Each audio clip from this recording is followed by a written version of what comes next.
कहानी सास और बहू, मोहब्बत और सब्र की मिसाल। अस्सलामु अलैकुम वरहमतुल्लाहि वबरकातुहू। अल्लाह ताला ने इंसान को रिश्तों में पिरोया है। माँ बाप, औलाद, भाई बहन, शौहर बीवी, हर रिश्ता अल्लाह की तरफ से एक नियामत है। इन्हीं रिश्तों में से एक रिश्ता है सास और बहू का। आज मैं आपको जो कहानी सुनाने जा रहा हूँ, वीडियो को लास्ट तक जरूर देखिए। ये कहानी आपको अच्छी लगे तो चैनल को सब्सक्राइब और वीडियो को लाइक करना ना भूलें और अपनी राय कमेंट में जरूर बताएं। ये कहानी एक ऐसे घर की है जहां मोहब्बत भी थी, गलतफहमियां भी थी और सब्र की परीक्षा भी। लेकिन आखिरकार यही रिश्ता रहमत में बदल गया। घर के सदस्य सालिमा बी, सास, उम्र 55 साल, नमाज की पाबंद, रोजा नहीं छोड़ती, लेकिन मिजाज में सख्ती। उन्हें आदत है कि घर के हर काम का अपना तरीका हो। आयशा बहू 23 साल की, कॉलेज पढ़ी हुई, नर्म लहजा और नई जिंदगी को लेकर थोड़ी घबराई हुई। उसके दिल में है कि वो अपने नए घर को खुशियों से भर दे। एहसान शौहर 28 साल का, सरकारी नौकरी करता है, माँ और बीवी दोनों को खुश रखना चाहता है। दादी अम्मा 75 साल की, दीनी तजुर्बेकार, कुरान और हदीस से समझाने वाली। शादी के कुछ महीने तक सब कुछ अच्छा चलता रहा। घर में चहल पहल, मेहमान, रिश्तेदारों का आना जाना। सालिमा बी को अपनी बहू से बहुत उम्मीदें थी। आयशा भी कोशिश करती कि सास के दिल में अपनी जगह बना ले, लेकिन वक्त गुजरते ही रोजमर्रा की छोटी छोटी बातें गलत फहमियों का सबब बनने लगी। सालिमा भी थोड़े नाराज लहजे में बोली, आयशा, मैंने कहा था सब्जी में मिर्च जरा कम डालना। ये क्या, इतना तेज मिर्च डाला कि मुंह जल रहा है। आयशा नरमी से बोली, अम्मी जान, मैंने कोशिश की थी, लेकिन शायद हाथ से ज्यादा पड़ गया, अगली बार ध्यान रखूंगी। ये एक मामूली सी बात थी, लेकिन सालिमा बी के दिल में ख्याल बैठ गया, नई बहू मेरी बात मानने वाली नहीं। और आयशा के दिल में ख्याल आया, मैं तो इज्जत करती हूँ, फिर भी अम्मी क्यों नाराज रहती हैं। प्यारे भाइयों और बहनों, अल्लाह के नबी सल्लल्लाहु अलैहि वसल्लम ने फरमाया, ईमान वालों में सबसे बेहतर वो है जिसका अखलाक सबसे अच्छा हो, और सबसे अच्छा वो है जो अपने घर वालों के लिए अच्छा हो। अगर सास गुस्से की जगह नरमी से कह देती, बेटी अगली बार मिर्च थोड़ा कम करना, तो बात वहीं खत्म हो जाती।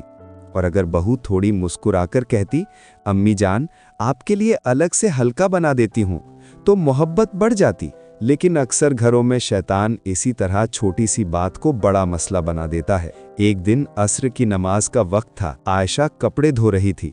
नमाज का वक्त निकल रहा था तो उसने सोचा, पहले नमाज पढ़ लूं, फिर बाकी काम कर लूंगी। आयशा वुजू करके नमाज पढ़ने लगी। अल्लाहु अकबर। सालिमा भी देखते ही गुस्से में बोले, अरे ये क्या, काम छोड़कर नमाज? पहले काम पूरे कर लो, फिर आराम से इबादत करना। घर की जिम्मेदारी सबसे पहले होती है।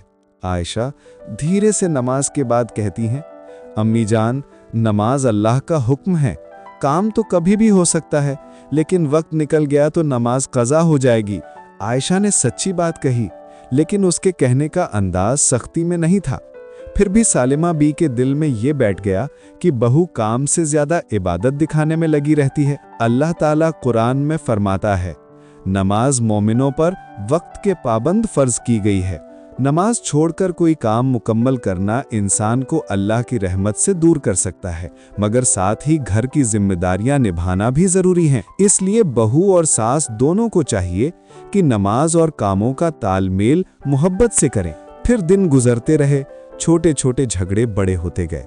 एहसान जो माँ और बीवी दोनों को चाहता था, अक्सर बीच में फंस जाता। सालिमा बी बेटे से, तुम्हारी बीवी मेरी बात नहीं मानती, तुम उसे समझाओ। आयशा रूंधे गले से कहती, आपकी अम्मी मुझसे न जाने क्यों नाखुश रहती हैं, मैं तो हर बार कोशिश करती हूँ। एहसान बेबस हो जाता। वो दोनों को खुश देखना चाहता था, लेकिन दोनों ही उसे कह देती, तुम चुप रहो। यही वो वक्त था जब शैतान इंसानी रिश्तों में दरार डालता है। आयशा रात को तहज्जुद में उठती, आंसू बहाती और अल्लाह से दुआ करती, या अल्लाह, तू दिलों की हाल जानता है, मुझे सब्र अता कर।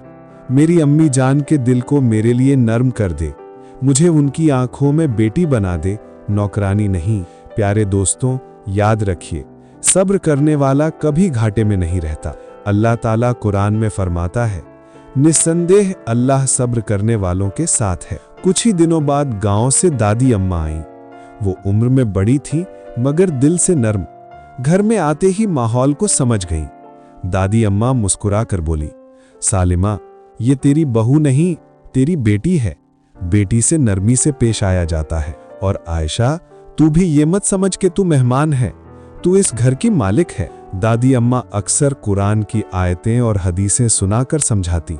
उनका लहजा इतना नर्म होता कि सास और बहू दोनों चुपचाप सुनती, लेकिन दिलों में जो गांठ पड़ चुकी थी वो इतनी जल्दी खुलने वाली नहीं थी। तो दोस्तों, ये थी हमारी कहानी का पहला हिस्सा। छोटी सी गलतफहमियां कैसी दिलों में दूरियां पैदा कर देती हैं, आपने देखा। अब देखना यह है कि आगे इस घर में क्या होता है, मोहब्बत बढ़ती है या तकरार।